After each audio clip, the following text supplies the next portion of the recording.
S30 jalan-jalan. David membawa Aisyah ke rumah David. Sampainya di sana, David langsung narik Aisyah agar ikut masuk ke dalam rumah. Lepasin aku, Pak. David melepas tangan Aisyah. Pak David, kenapa sih kayak orang kesetanan aja? Memangnya saya hewan apa ditarik-tarik? Itu salah kamu sendiri, kenapa harus berontak? Pak David, kenapa marah-marah sama saya di restoran itu? Apa salah saya? Ingat ya, aku gak suka kamu menyebut nama lelaki lain saat berada di sampingku. David mendekat ke arah Aisyah hingga Aisyah sudah menempel di dinding. Aisyah pun menjadi takut karena David begitu dekat dengannya. Gak ada hak buat Pak David melarangku. Memangnya Pak David siapa? Kita hanya profesional kerja. Dan saya bukan wanita, Pak David, paham? David semakin terpancing amarahnya. Ia menarik pinggang Aisyah dan langsung mencium bibir Aisyah dengan memburu. Aisyah meronta-ronta untuk melepaskan dirinya. Big Tina merasa terusik karena mendengar suara orang yang bertengkar. Ia pun perlahan jalan menuju ruang tamu. Belum sampai ke depan ia melihat majikannya tengah bercumbu di ruang tamu. Astagfirullah. Big Tina begitu kaget saat melihat David yang begitu ganas menguasai wanita yang berada di hadapannya. Big Tina dengan cepat kilat kembali ke kamarnya dan merasa deg-degan sendiri. Ya Allah. Ternyata Pak David itu ganas banget. Aku gak bisa ngebayangin kalau ada wanita jadi istri Pak David. Mungkin setiap hari akan diajaknya lembur gak berhenti. Big Tina menutup matanya mencoba melupakan kejadian yang baru dilihatnya. David menghentikan ciumannya. Ia menatap Aisyah begitu dalam. Sampai kapanpun kau adalah wanitaku. Aisyah dengan nafas tak beraturan dan bibirnya yang bengkak mencoba untuk mengatakan sesuatu. Dan sampai kapanpun aku gak akan pernah mau sama kamu. Aisyah mengelap bibirnya yang basah. Kenapa kamu gak mau sama aku? Pak David sudah punya anak dan istri. Kenapa harus terus mendekatiku? Siapa? Baru tadi makan siang bersama. Sekarang sudah lupa. Dasar lelaki hidung belang. David menarik Aisyah dan mendudukkannya di sofa bersamanya. Maksudmu Aura? Entahlah. Aku dan Aura gak ada hubungan apa-apa. Dan aku hanya menganggap Keira anaknya. Gak lebih dari itu. Aku gak peduli. Yang jelas jangan pernah Pak David mendekatiku lagi. Aisyah beranjak dari sofa dan akan pergi dari rumah David. Namun David nahan tangan Aisyah. Kau mau kemana? Pulang. Biar ku antar pulang. Gak perlu. Aku bisa naik taksi. Di sini gak ada taksi. Aku bisa minta jemput Kak Fahri. David menarik Aisyah dan jatuh ke pangkuannya. Kalau kau berani menelpon Fahri saat ini, aku bakal melakukan hal yang lebih dari sekedar ciuman.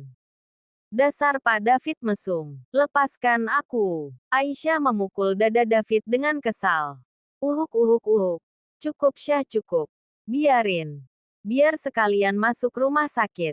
Itu hukuman buat orang mesum kayak Pak David.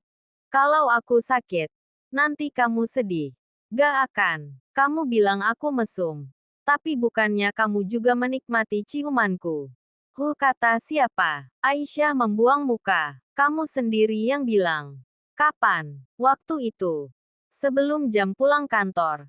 Kamu ngomel sendiri dan kamu bilang kalau kamu itu menikmati bahkan ingin lagi.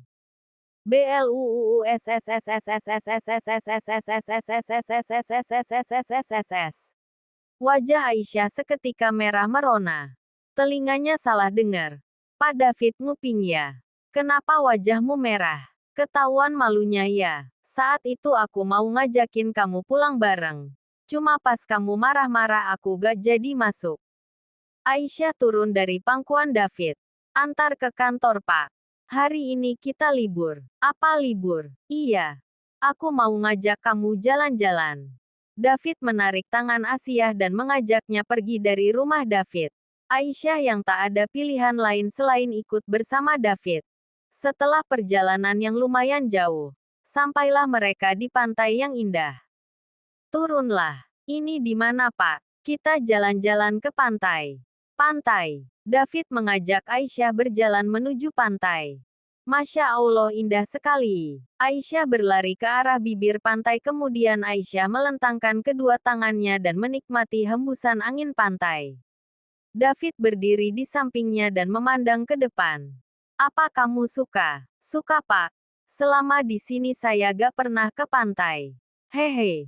Dulu, aku dan istriku berencana untuk berlibur ke pantai. Namun yang kuasa berkata lain. Aisyah menoleh ke arah David. Yang sabar ya, Pak. Iya. Itu juga sudah berlalu.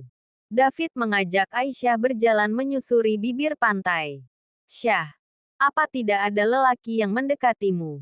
Tidak ada. Apa kau tak ada niatan untuk menikah lagi? Selama saya belum bisa mengingat semua masa lalu saya, sepertinya saya belum bisa membuka hati untuk pria lain. Tapi Baim butuh sosok seorang ayah. Iya, Pak, saya tahu. Tapi untuk saat ini belum ada. Kalau boleh tahu, siapa wanita yang bersama Pak David? Dia Aura. Dulu kami pernah pacaran. Tapi dia meninggalkanku demi pria lain. Dan sekarang suaminya sudah meninggal, jadi aku hanya ingin menolongnya saja. Tapi sepertinya dia begitu mencintai Pak David. Sudahlah, itu hanya cerita lama dan tak akan kembali lagi. Wah, Pak, kita udah jauh banget dari titik awal. Tenang saja. Kan kamu bersamaku. Tapi Pak, kita hanya berdua saja. Saya takut Pak David macam-macam sama saya. Aisyah menjaga jarak dengan David. Aku tidak akan macam-macam sama kamu. Kecuali kamu yang menggodaku. Gak akan pernah. Aisyah memonyongkan bibirnya dan David terkekeh kecil. Ayo kita kembali. Saat asyik mengobrol, Aisyah tak melihat jalan dan kakinya menginjak karang yang tajam karena ia melepas sepatunya dan hanya memakai kaos kaki. Aosak 3 TTT. Aisyah terduduk dan melihat kakinya yang berdarah. Kamu kenapa, Syah? Kakiku, Pak. Aisyah meringis menahan pedih. David memeriksa kaki Aisyah yang sudah mengeluarkan banyak darah. Maaf, aku akan melepas kaos kakiku. David melepas kaos kaki Aisyah dan melihat ada luka yang cukup dalam di telapak kaki Aisyah. David membersihkan kakinya dengan air pantai, kemudian ia melepas dasi yang dipakai David untuk membalut sementara luka di Aisyah. Kamu tahan ya. Kita segera ke rumah sakit. Darahnya udah gak keluar banyak lagi kayaknya, Pak. Tapi saya takut kamu kena infeksi. David memapah Aisyah. Aduh. David melihat Aisyah yang kesusahan untuk berjalan. Kemudian ia melepas Aisyah dan membungkuk di depannya. Naiklah. Tapi Pak, saya berat. Cepat naiklah, Syah. Baiklah, Pak. Aisyah naik ke punggung David dan berpegangan dengan erat. Kamu pegangan ya. Biar gak jatuh. David kembali melanjutkan perjalanannya menuju ke mobilnya. Sepanjang perjalanan David merasa begitu bahagia karena bisa sedekat ini dengan istrinya. Semilir angin menambah suasana romantis. Aisyah merasa begitu nyaman berada di dekat David. Namun ia masih gengsi untuk mengakuinya. Hembusan angin membuat Aisyah mengantuk. David sampai di penginapan tempat mereka memarkirkan mobil. Saat akan membawa Aisyah masuk ke dalam mobil, David melihat Aisyah dari kaca mobil yang tengah tidur pulas. Ternyata dia tidur. David mengurungkan niatnya untuk masuk ke dalam mobil dan malah ke penginapan. Mereka masuk ke dalam kamar yang sudah disewa David kemudian. David mencari kotak P3K yang tersedia di penginapan dan memberikan obat ke luka Aisyah. 1 jam kemudian Aisyah bangun dari tidurnya. Aisyah mengeliatkan tubuhnya. Aku mandi dulu deh biar segar. Aisyah langsung masuk ke dalam kamar mandi.